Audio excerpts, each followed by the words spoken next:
and welcome to Charts and Hearts. I'm Sarah, and she's Lindsay. And together we're working our way through an epic list of rom-coms in order to find and categorize tropes in the hopes of creating the nerdiest spreadsheet podcasts I've ever seen. And I guess today is kind of like part one of a two-part of Chasing Liberty, First Daughter, aka the two movies that are about first daughters rebelling against their president fathers, basically. Yeah. And falling in love, obviously, because it's our podcast. Today we're doing Chasing Liberty.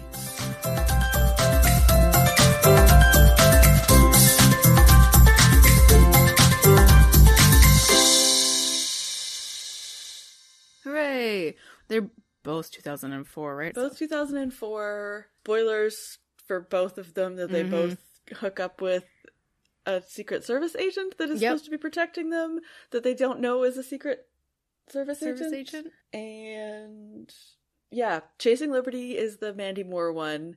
Yeah. Which is the one we're talking about today. And the First Daughter is the Katie Holmes one, which is in 2 weeks. So we'll try to stick with this one, but we'll definitely mention both because we watched them both first because it was the same. They're twin films, which we'll talk more about probably in the next episode. Yeah, that makes more sense. Yeah. More notes about this one. Anyway. Yeah, more notes about this one. I think also we'll have more like of the tropes, and then next episode will be like, see last week for the tropes, and then we'll talk more about their commonalities and compare contrast. Yeah. Okay. Do you want to do a little quick plot summary? Yeah. So this movie is if Chelsea Clinton did Roman Holiday, is what this movie is, basically. Mandy Moore is the first daughter to Mark Harmon, very swoony, and she is sad because she's an age. I think she just is wanting like more freedom and she's wanting more freedom. She's 18. She starts school in this. Mm-hmm. Oh yeah. So before she starts school, they're in generic Europe, and she's just like, I want more freedom. Like there's a beginning is like it's really hard for her to go on dates, because her father's so overprotective that he has like 17 million body Secret Service agents in the restaurant and all this stuff. But then also the guy's friends were dumbasses. I know, like who does that? Anyway, so then she wants more freedom. At some point, she goes out with her friend and runs away from her agent. Well, then she discovers there's more agents than she wanted, than he promised there would be at a concert. One of them is Jeremy Piven, which is so 2004. Anyway, so then she runs away from her concert to escape the agents and like meets a cute boy who's Matthew Goode, who is a cute boy. Let's just say that. And he helps her escape like on a moped. Like it is Roman Holiday at points. Yeah. And then they go on adventures all throughout Europe. And at one point, pretty early on in this one, you discover that he is a Secret Service agent who was just out there, and now he's pretending. And Mark Harmon's like, "Pretend." Yeah, the audience learns a lot sooner than she does in this one. Yeah, and it's like let her get her Europe freedom beans out, basically. Yeah. But keep her safe. And so they go on adventures and hijinks, and then at some point, she finds out. Oh, because they're at the big love parade or something in Germany, and he's on the phone talking to the agents, and she hears him. But before this they've kissed, but that's kind of they did it in the tent. She said she didn't when she was talking to her friend. Yeah. Okay, I don't know. Anyways, they've definitely like hooked up in some definition of the term. Yeah, they were like in LUV, like in European vacation love. Yeah, so she finds out, she gets mad, then he has to rescue her from some douchey Euro bros. Yeah. Like during the fight, and so then she ends up on a helicopter and goes away, and they never see each other again, except then of course they do because he quits his job and does film. Sure. And he's a photographer. He wants to be a photographer. And then she does a semester abroad. Yeah, she goes back to England and finds him and is like, "Oh, let's kiss." The end. Yeah, and then everybody lives happily ever after. Mm-hmm. Except us, because we had to watch these two movies. Yeah. And I guess also this one has the kind of adorable side plot of Jeremy Piven and then his partner, who's played by Annabella Sciorra, they're like Secret Service agents who fall in love in Europe, and then they're like, yeah, I guess we probably shouldn't have partners. Shouldn't be each other's partners anymore. Yeah, and that was it was really cute. It was well done because Jeremy Piven is playing Jeremy Piven, and she like calls him out on it, and he adapts and changes for her, and then they fall in love, which I think like I really enjoyed that side story. Yeah, totally. Yeah, and she's in the like Daredevil, Luke Cage, all those movies. Oh yeah. She's sort of one of those like vaguely familiar people. Yeah. Okay. Any observations other than the fact that I love Matthew Goode so much? That's the main one. He's so swoony, and also I didn't know it was him. No, me neither. Like, as you've heard in our other episodes where we were talking about this, I was like, Mandy Moore and Katie Holmes and Mark Blucas is in one of them. Yeah. And that was all I knew about these movies. So it was, when he showed up, I was like, this is a nice surprise for me. Indeed. Indeed. And so that was really nice. He, like, I feel better, again, I feel better about him than I do about Blucas's character in the other movie. Yeah. I think he does a pretty okay job, even though it's a very questionable choices he makes with his protectee, but you know, it's a movie. Yeah, there's a little more like plausible deniability, and also he like just immediately chooses to leave being a Secret Service agent, which is the other we'll talk about next time. Is like this, he immediately is like, no, I'm not. We're gonna protect you I'd anymore. like rather, you know, because he was like trying to follow in his dad's footsteps. You know, his dad was a Secret Service agent, and his mom was a British person. I don't know. Yeah. And so he was like trying to follow in his dad's footsteps, but then I think, I'm guess like my assumption would be he goes and like becomes a photojournalist, because what he really like likes and wants to do out of life is like be on the sidelines of history, and you can do that in other ways. Yeah. But yeah, the two of them are very cute together. Like they have really good chemistry while they go on like the blandest, safest, most chill adventure in Europe. I mean, they do get pickpocketed and they do bungee jump in a like kind of sketchy bungee jump, but like they always have like somewhere to stay and like clean clothes magically.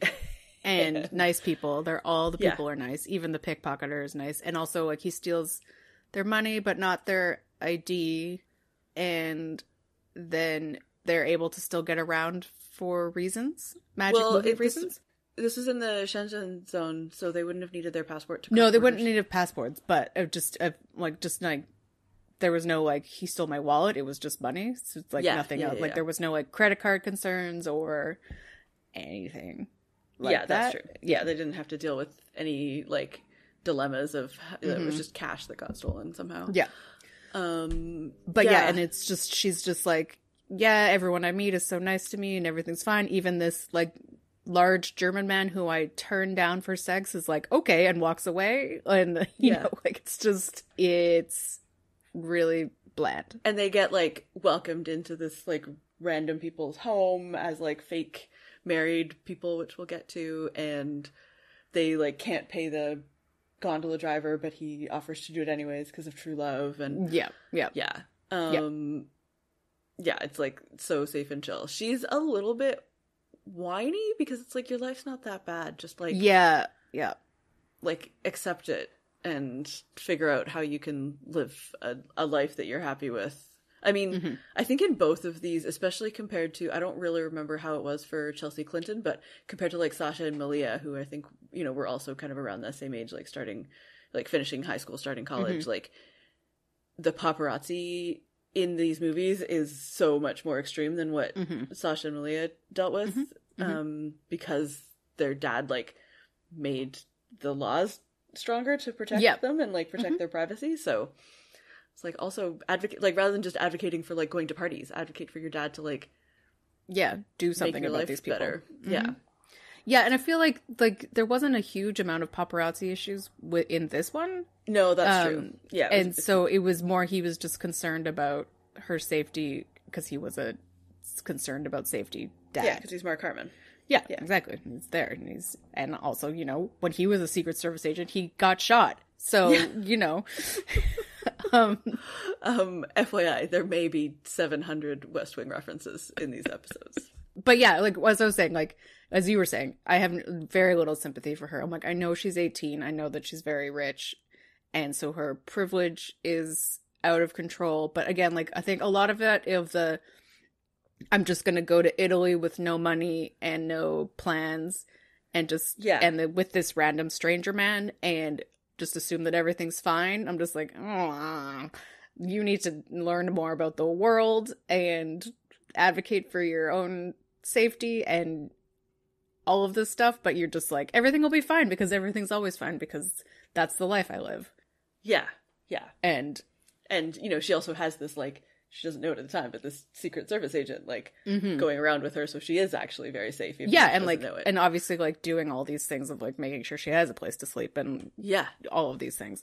And just, and she's just like, I'm so sad that I can't do this stuff because my dad is worried about me, which, like, she's 18, it's annoying. Of course, like, all of that stuff, but it's just, she goes on and on about it a lot. Yeah. And I wish that your trip around Europe even was, like, had opened your eyes to what you have compared to other people, but there's none of that because it's a bland, safe, clean trip.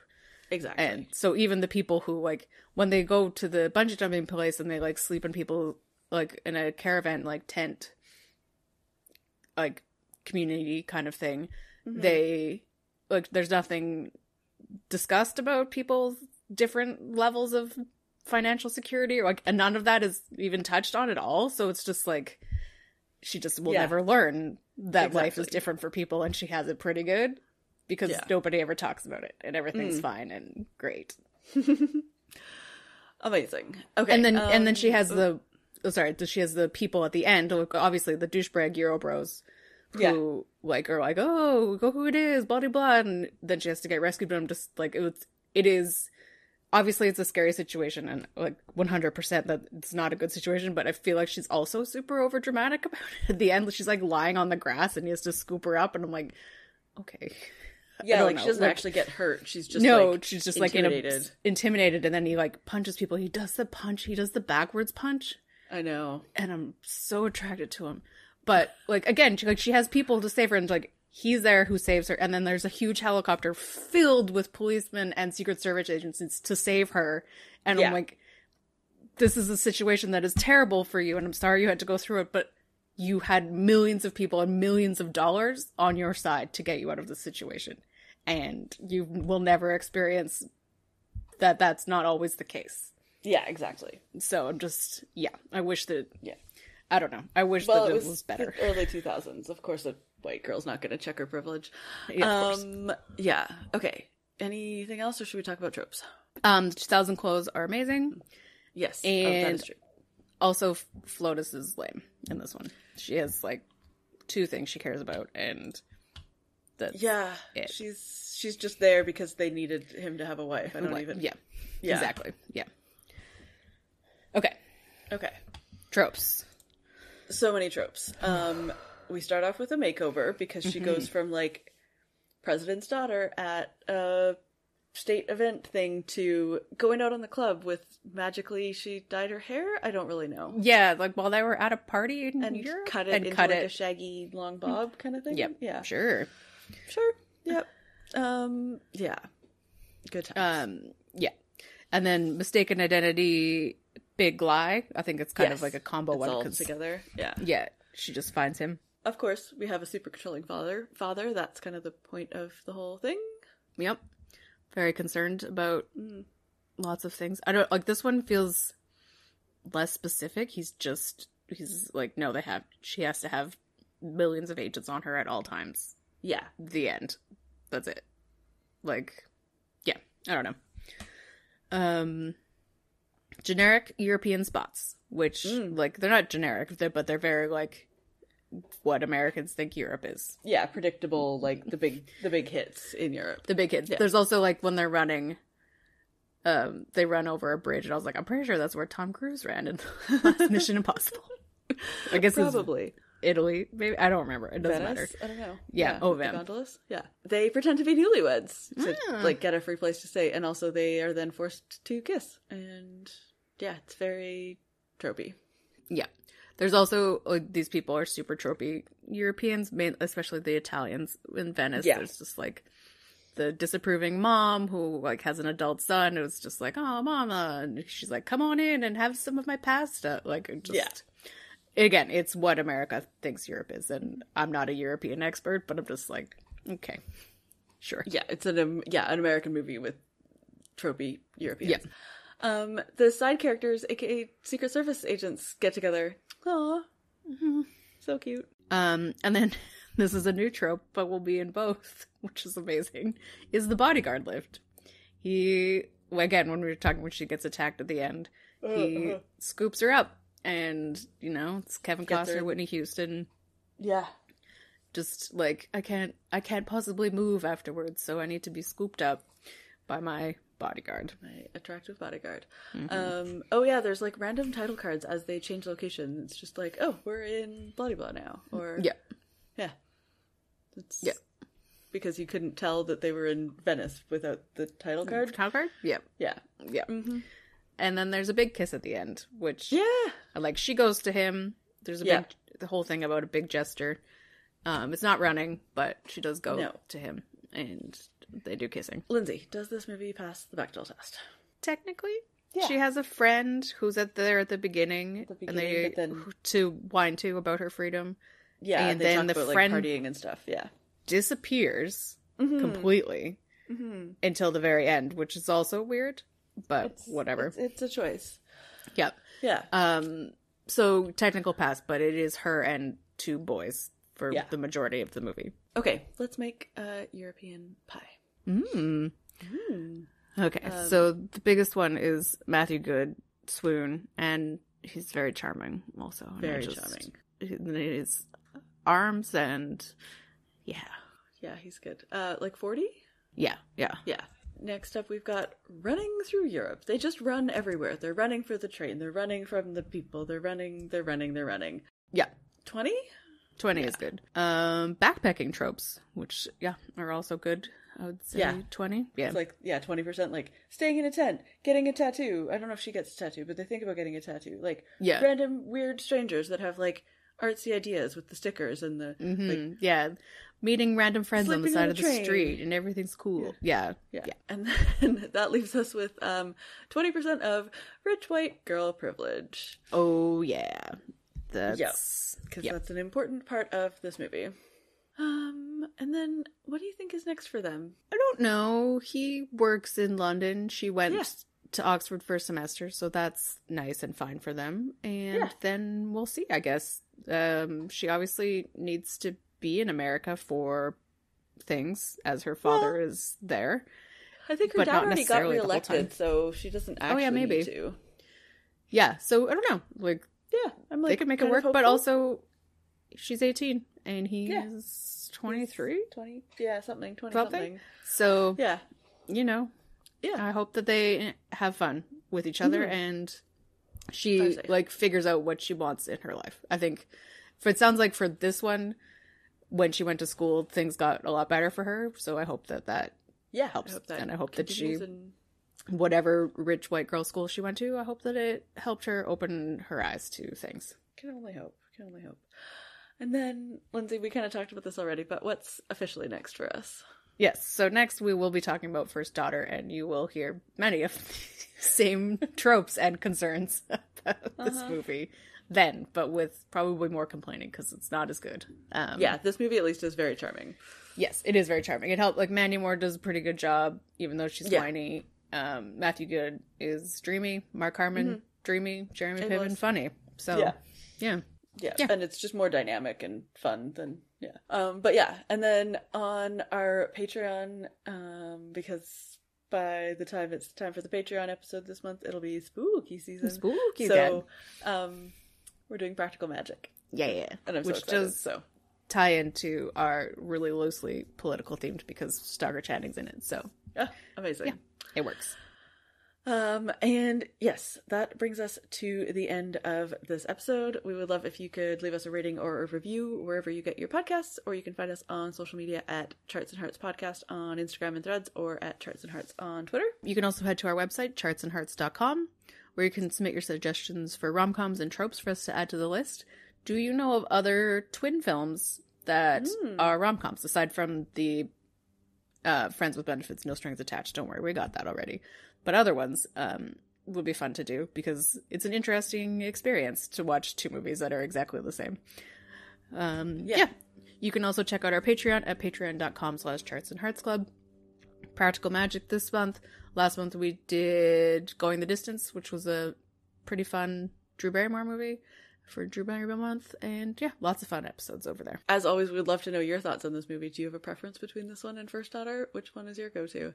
And in the meantime, why can't you be free without being naked?